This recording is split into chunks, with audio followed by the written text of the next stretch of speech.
Hey, what's up guys? Russell here, aka Nintendo Ninja from Instagram. Welcome to episode 20 of Posing in Plastic. That's right, we've finally made it out of our terrible teens and we're into our 20s. Time for real adulthood. Lol jokes. Got a big episode for you today, got some new stuff on the way, so without further ado, let's get started.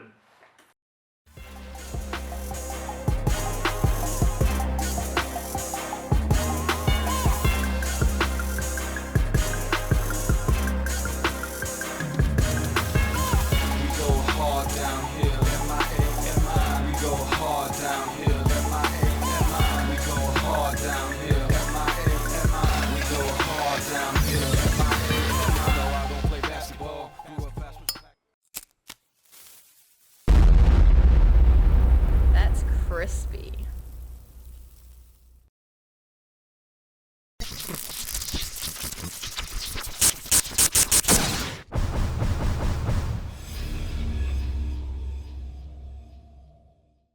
The fuck is that? Alright, shout out to Shannon Bowie, aka Kid Greyskull. Sort this out for me.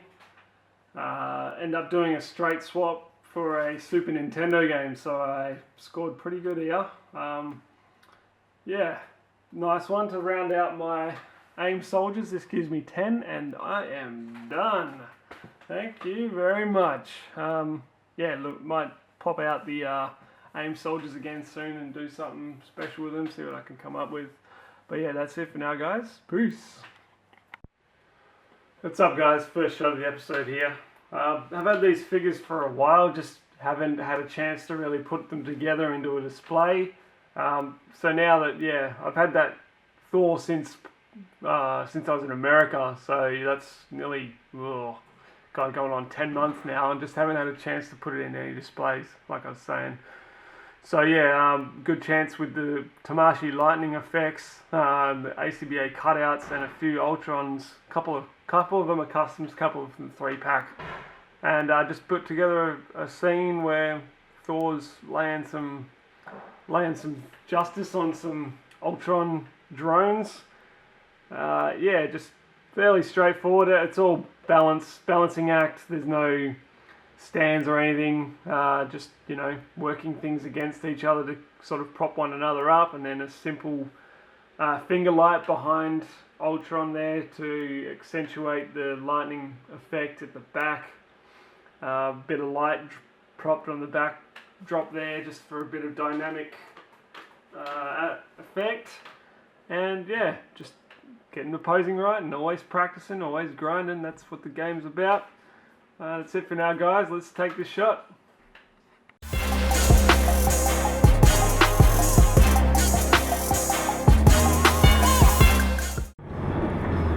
Morning guys, so today I'm heading off to Nexus Toy Fair.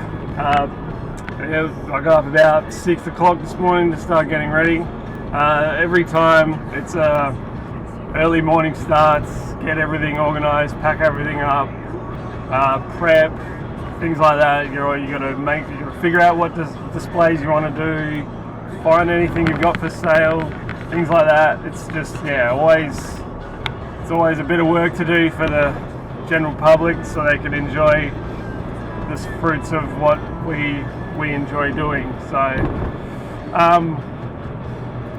wanted to talk a little bit about things going on again in life and in ACBA and things like that. So we're like right smack bang in the middle of photo combat, and I love excuse me, I love tournament time. It's whether it's the World Championships or photo combat, they're really enjoyable. I like the challenge, I like the competition. I'm a very competitive sort of person. Have been for a long time. Since I was a kid, playing sport and things like that, just part of who I am. So yeah, always when I'm beaten or lose at something, I take it pretty hard, but it's all part of learning and expanding yourself as a person as well, understanding why you lost and learning from those mistakes. So last year I made to round 3 panels and was exited by a mate called Mike Wang, aka Beast Mode. He wiped the floor with me pretty much, and I was, left licking my wounds, so to speak. So, it was, panels isn't really a strong suit of mine. I don't do them all that often, and providing I get through round 3 this year, then I think panels is up next, so I'm going to have to start practicing. But it's very, photo combat, more than probably the World Championships, is a very stressful time. Like, you've got, last year I think you had a week between each round, so it's pretty full on. But this week we've had 2 weeks between rounds, so it hasn't been so bad. But it's still heavy on the stress levels and stuff like that. You know, you gotta get your theme, and then you've got to figure out what you want to do, and it just takes a lot of work. And I guess for some people, and I'm starting to come into that boat, finding time to do that sort of thing can be hard. It can be very hard. We've got kids and work and like commitments outside of work and stuff like that. Like finding time to sit down and really nut out a display takes some effort. So people who get deep into the final rounds got a lot of respect for that, because it takes a lot of mental strength to be able to pull that off. So obviously last year's champion was Shannon Bowie, Australian, a good mate of mine as well. And he spoke to me about it. He said it was pretty full on towards the end of it. He just felt tired and drained. So but that's competition, you know. Only the best get to the end, and it's about mental toughness and things like that. And it's more than just the photo that you submit. It's finding that ability to do it week in, week out, sort of thing. So so those who are still in it, keep grinding, you know, keep working and keep pushing yourselves. And those who didn't make it, better luck next year. But learn from your mistakes and work out what you did wrong. Like, there's no point being salty about it. Like, you've got a panel of judges who judge your photos, so and they're not often wrong. So take it on the chin and figure out what you can do better next time. That's the only advice I can give as far as that goes. What's up, guys? We're here at Nexus Toy Fair. It's starting to get pretty busy now, so while I got a chance, I'll give you a look at my displays and show you what's here today. We can go to places like the Charles, so we've got maybe like Melbourne area, Brisbane area. We saw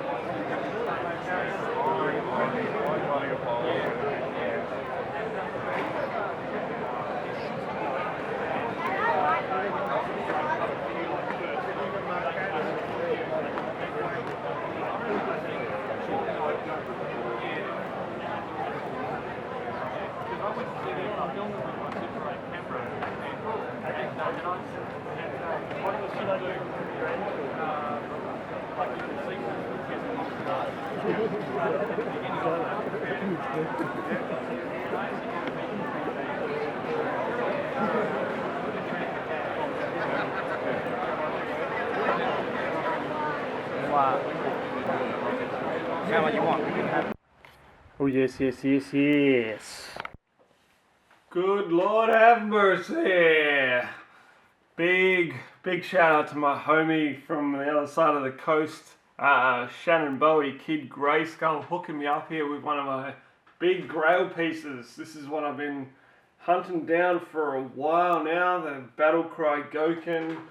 That takes my wish list for my Street Fighter figures down to 1, which would happen to be Zangief, and I could be looking for him for a while. So, but yeah, very happy to finally get this figure back. I sold it. I traded it to George Barretto a while back for McFarlane's Spider-Man, and I've regretted it since.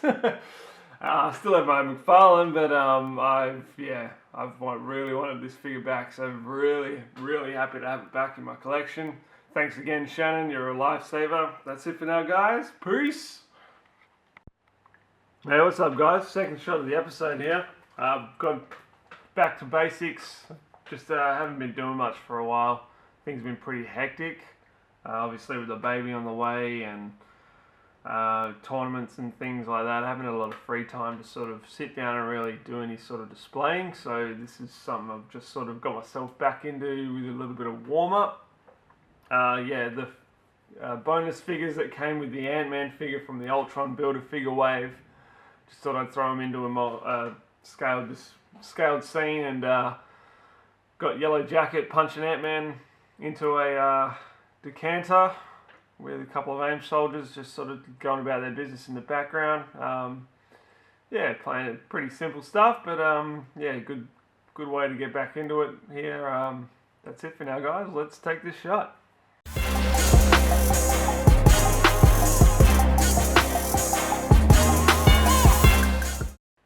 Hey, what's up, guys? Russell here. So we're embarking on a new segment today in Posing in Plastic called Bump and Grind. And what that means is basically I'm going to go to the Facebook group page and bump photos that I think are bump worthy and put some constructive criticism on some photos that I think could use some work, hence grind. So without further ado, we'll get started with that. But just before we get on with it, I'd like to make a big congratulations to my man John Connor for taking out Photo Combat 2 against Brandon Deichler, aka Posable Productions. John did an amazing job.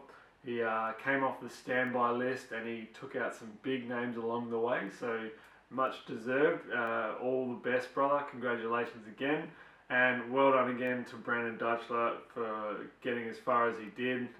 You've earned a lot of respect amongst the community, and you did a really good job. Very impressive, especially with mini-mates, which aren't the easiest figures to work with, but you did a great job. So keep grinding, brother. But yeah, without further ado, let's go get started. Alright, so first bump here is a picture by a dude called Isaac Sebastian. And this is a really well done shot. It's taken me right back to watching Yu-Gi-Oh! When I was a bit younger. He's done the cards great. I think it looks, all in all, it's clean. The cutouts are straight. The figures pose well. He's done really well here. I'm very impressed with it. So for you, my good friend, you get a bump. And then we'll move on to the next one. Alright, so the first grind photo I've got here is actually by Brandon Deichler from Posable Productions, who was runner-up in the Photo Combat. He's put a picture up here of Hawkeye sleeping on the couch, and there's a cutout of his dog, which is really crisp and clean, and there's a cutout in the foreground that says, "Doesn't mean we belong together." The problem here per se isn't any of that. It's the fact that his cutout in the foreground isn't focused, which is an issue. If we're lifting images straight from the comic books pages, then you need cutouts to be crystal clear. What he could have done here was enhance the shutter speed to like a slow shutter speed to get more of the picture in focus, and then change the aperture to match, and that would have given him a crisper shot across the whole page. So for you, my good friend, I'll give you a grind. But yeah, all in all, it's a good shot. It just needs a bit more work. Okay, so here we have a photo done by Al Chang. What is captured here is Spider-Gwen with the hood off, just taking a break, eating some lunch, watching something on a little sort of flip movie book. With the way he set the figure, she just looks really relaxed, and that's can be a tricky thing to do sometimes when you're working with plastic.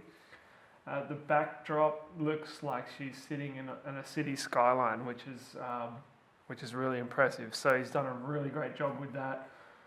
Picture's clean. It's got great clarity. There's just enough props to make it believable. Everything's just done really well here. I'm very impressed. So for you, sir, you get a bump.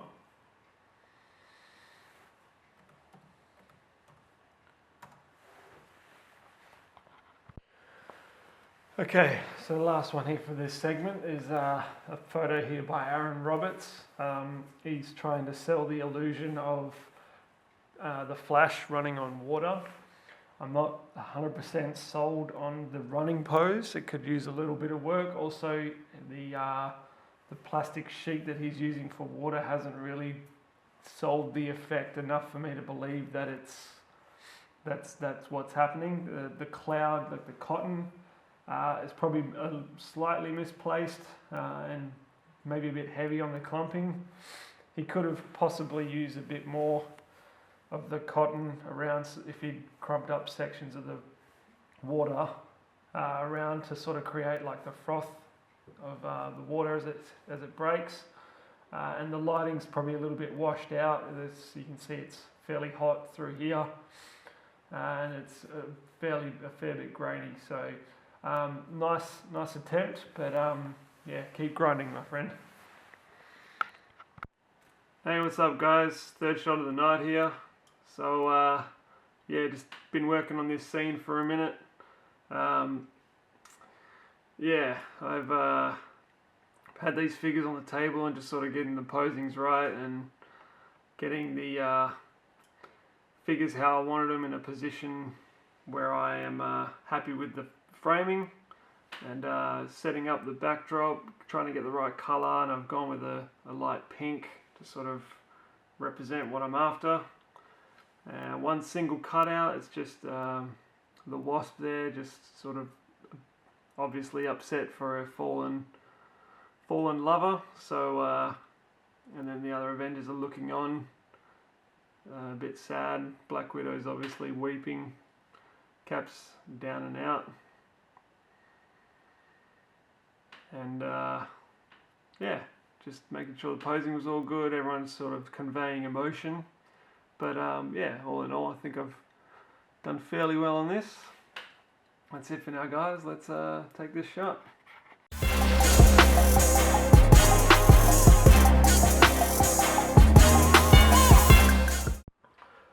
Passing time. Alright, shout out to Daryl Atrofsky, I hope I'm saying that right. Hooked me up here with another AIM soldier and another scroll. So I'm up to 2 scrolls now. Not trying to army build with them, but just trying to get a handful of them, see how I go. No rush about it. So yeah, he also hooked me up with a handful. I'm sick as a dog at the moment, so sound a bit nasally. Also hooked me up with a bunch of weapons and stuff, and so yeah, there's a bit down here. A couple of weapons. Like these obviously come with the AIM soldier, but he's chucked in a handful of guns. Butcher's knife, so nunchucks, that's cool, whatever that is. Knife and a sword. Sword's cool, I might use that for Nightcrawler. That's wicked. So yeah, pretty G. Thanks a lot, dude. I really appreciate it. That's it for now, guys. Peace. Hey, what's up, guys? Final shot of the episode here. Taking some inspiration from a picture I found on Facebook. I don't know who did it. I can't give credit to whoever it was. I'm sorry. But that's it there.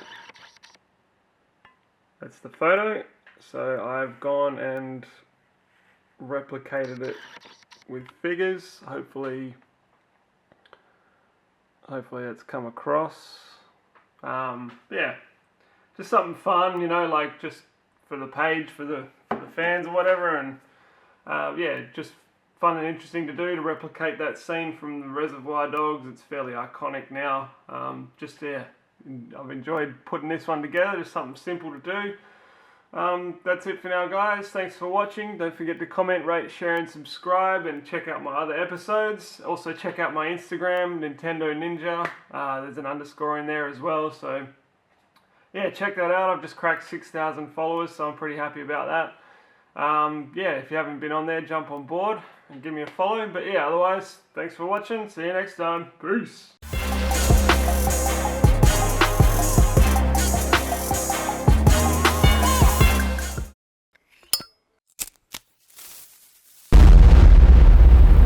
That's crispy.